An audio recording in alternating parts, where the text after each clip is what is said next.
How are you doing? I'm not sure. I'm not sure yet.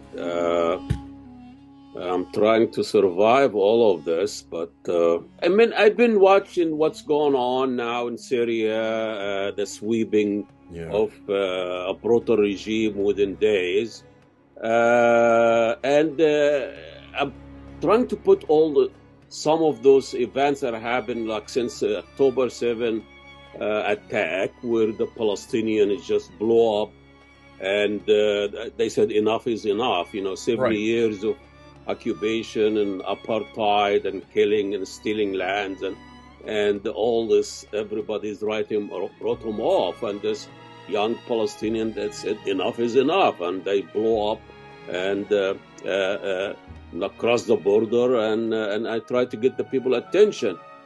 And then you have this guy that he killed the CEO of United Healthcare. He blew up. He's just a snap, and just trying to make a point and get some attention to a major issue in this country. Right. And then you have the student protest, and so if you put all this together, what that tells us that people are gonna find a means to express their grievance other than just the political process. And it seems like our political system, democratic or even dictatorial, they are not representing people's view, and people, they're gonna retaliate and use any means necessary to make a point. And Yeah. I mean, nothing brought the American together like this assassination of United Healthcare Yeah. CEO. From the right and left, and it seems to me we are more united than we think. Let's offer a couple of possibilities. First possibility is all the stories that you're connecting together are about colonialism and capitalism. It's all about predatory behavior going on across the world. And in terms of, let's think of Syria, Assad has essentially been a predator oppressing his people. If you go back to his father, for 40 years, preventing any type of legitimate expression of popular rule. The story of Israel and the Palestinians is the same story. It's the same story of Israeli government, I should say, the Israeli government, more particularly here, oppressing the Palestinians, a form of colonialism, and the retaliation against the United Healthcare person is about anger in response to predatory capitalism, where we're looking at United Healthcare. I think I've read numbers that say what they deny about 1/3 of all the claims. So on one level, it's about colonialism and capitalism. But I'm going to give you yet another interpretation. One of my favorite books when I was an undergraduate in political science was by a person named Barrington Moore Jr. And it was a great title for a book. It was called Reflections on the Causes of Human Misery. And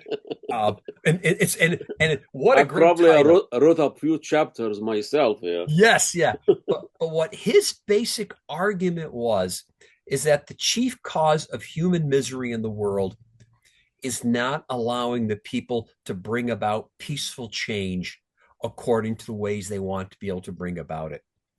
And as I think more and more about the book, and I think about the events that we just talked about here, it's the inability of the American public to be able to reform the healthcare system, the inability of the people of Syria to bring about peaceful change and democratization, the same in Gaza and Israel.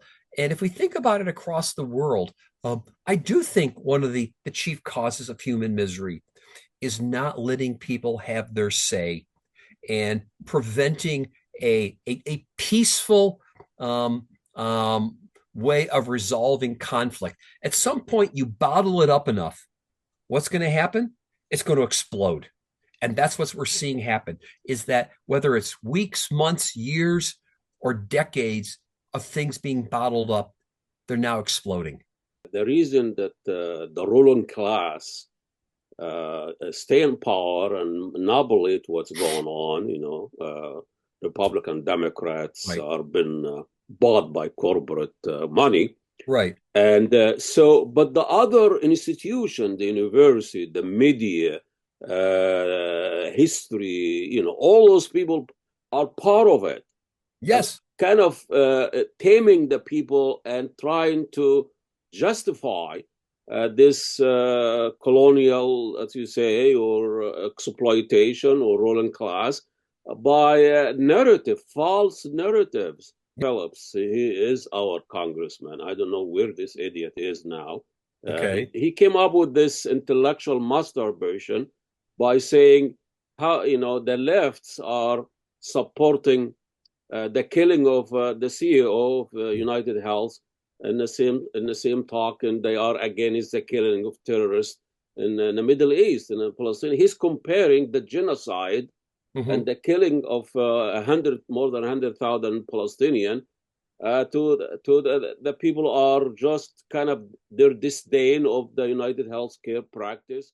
No, I was going to say many years ago, when it was a company called Hooker Chemical, many years ago, that was basically polluting the water supply, in upstate New York. This is from many years ago, and I remember talking to somebody saying Hooker Chemical and the CEOs ought to be indicted for murder.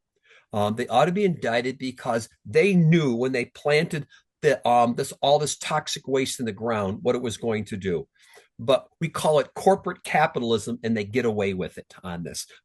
But the killing that results from Hooker Chemical and now from United Healthcare that you're pointing out, how many tens of thousands of people have died or suffered serious bodily harm? Certainly, I'm not condoning taking out and executing anybody, but we need to look at the violence in terms of what corporate capitalism brings about to individuals across the world, in terms of the poverty it causes, in terms of the hunger, the denial of health care. And it's a rethinking of our definition of violence. If you and I take out a gun and shoot somebody, that's considered to be murder. If a corporate executive says, let's deny somebody health care and somebody dies, we just call that what? A business decision.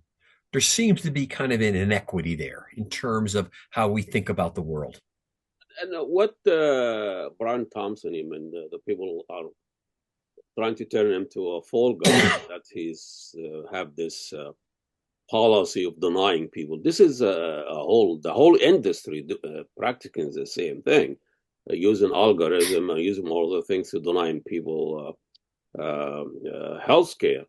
So it's not just him. And Correct. here you have the guy now is arrested, the killer or whatever. He's arrested now. He's going to go to prison for a long time. A lot of people that cause a lot of death in this country and across the world, they are still free. And this guy is going to go to prison for a long time.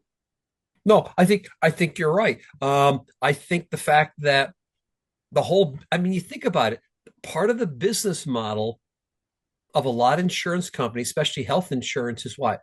Bring in money in terms of premiums and figure out how little you can actually pay out. I mean, that's the model.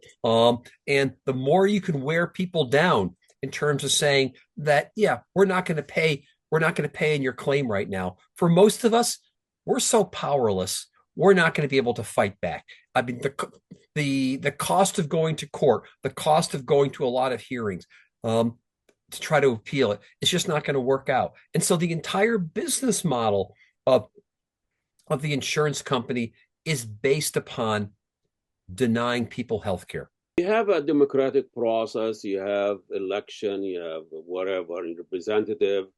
on the local level, on the state level, and federal level, and all of those, they're not, that they don't represent your voice. They're bought by corporate capitalism, as you say. So it doesn't matter if you vote or you have a democratic election or whatever free election. Those are wasted votes. I mean, it's like, who's running the show? Yeah, I was going to say, we have a fiction out there. We have a fiction at times that says in a democracy like the United States or supposed democracy, the people have a say. On the other hand, we've got a story that says corporate America, maybe the shareholders have a say, but the public doesn't. But what I'm getting at here is that in both situations, what the government does and what corporations do has enormous leverage and impact on our lives. And the reality is, most of us have almost no say over what those two entities do in terms of our life. I would, in fact, argue that corporations have even more control, even more impact on our lives on a day to day basis than does the United States government. And on the thing that has the most important influence in our life, we have practically no say. And in fact, we are what? Exploited. We are we are taken advantage of. Again, going back to my opening statement here, it's about the fact that maybe corporate America views us as what? It is about failure to give people their say in terms of the process, and you bottle it up enough, and people are going to react. Well, here is, the Polish sociologist Zygmunt Bauman. Yep. He was talking about we live in a new era now where the people have the power. The power means you have the means to do things, Mm-hmm. invade or to control, direct, you control the economics, soft power or hard power, and they don't have the political power. The political power means you choose what you can do with your power. Yeah. You invest. But it seems now the people who have the power, the superpower, the American, the British, the Yeah. wherever, they don't have really the political power anymore to do what I used to do: go invade Iraq or Afghanistan, or go Yeah. control the economy, control the traffic of trade. Now other players, nations, are those people that are revolting against their government, revolting against the hegemony of Western in the Red Sea Yeah. or all things. So now we are now in an era where nobody's in control because you have the power, but you cannot really do what you wanted to do because you just don't have the political power anymore. Well, I don't think on one level the power is at the bottom anymore. On one level, I still think there's never such thing as a power vacuum. I think there still is power out there. The power is in what? United Healthcare. It's in Google. It's in Alphabet. That multinationals still control significant amounts of power. I still think at the end of the day that the United States is actually a powerful country. And if it wanted to, it could actually exert leverage over Israel if it chose to do so, but has chosen not to do so. So I think power still exists out there. I think ultimately people still do have power. But what has happened is that uh, the elites don't always have to use guns and bullets to convince people to go along.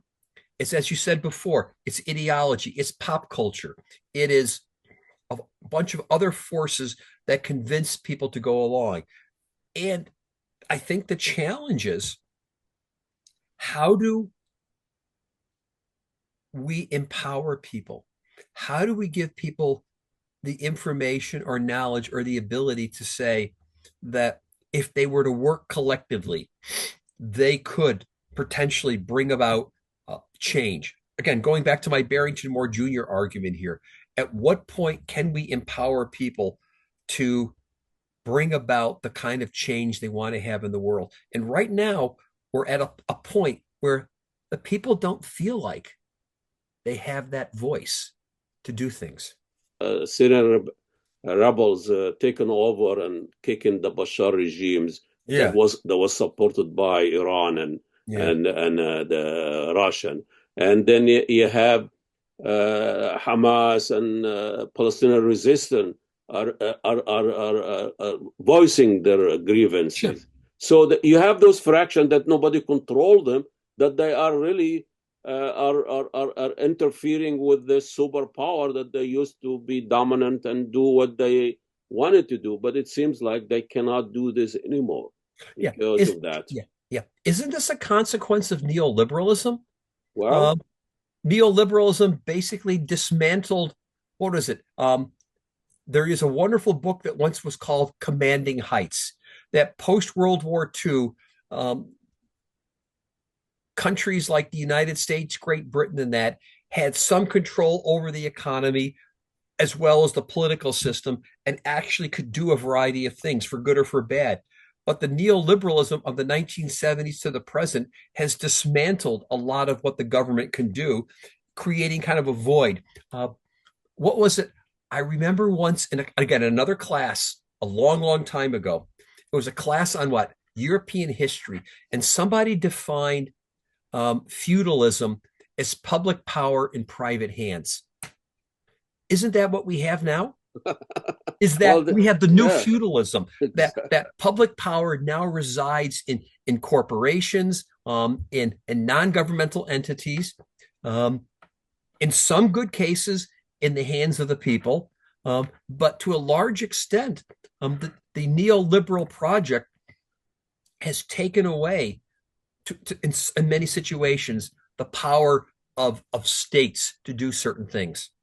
If power has shifted away from the government and over to corporate leaders, again, not justifying political assassination, but who does but if you're going to use terrorist activities, if you're going to target people, does it make more sense to target the corporate elite or the political elite? And again, just to make it clear, not at all justifying, what happened here, but I think this reflects the shift in power that's going on and the frustration that people are facing.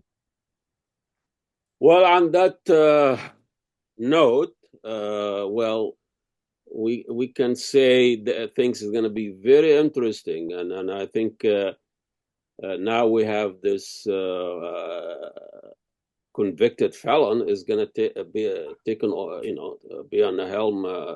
January what something 8th? January 20th at noon. That's at noon, huh? At So noon Eastern time, yes. so So where are you gonna be at January 20 at noon? You're gonna be in this country or you're gonna be somewhere else?